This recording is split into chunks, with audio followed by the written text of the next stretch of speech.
Студия Романа Пестерева представляет.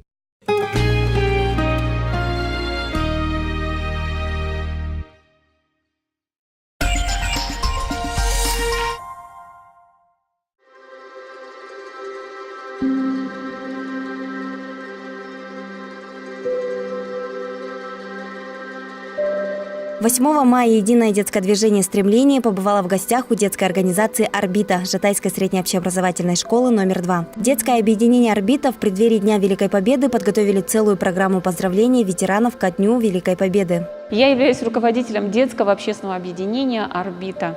В нашей школе работает по нескольким направлениям. Я кузнец творчества, я наследник земли Аланхо, я рыцарь пера.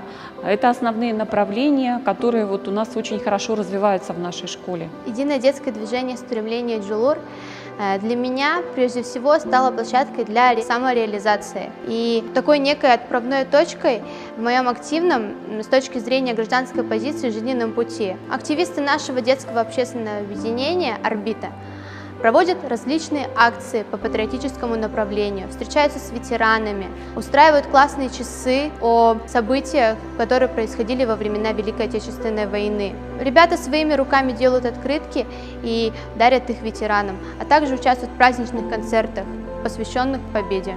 Ко Дню Великой Победы школьники на память ветеранам смастерили открытки, провели классные часы о войне на темы «Письмо солдату» и памяти героям села Залучи Новгородской области. Учителя организовали и провели в школьном музее «Истоки» встречу с ветеранами, где ученики читали стихотворения о войне и вели открытую беседу. А если нет, когда наступит дата, ему, как мне, идти в такие дни, вслед за отцом, по праву, как солдата, прощаясь с ним, меня ты помяни.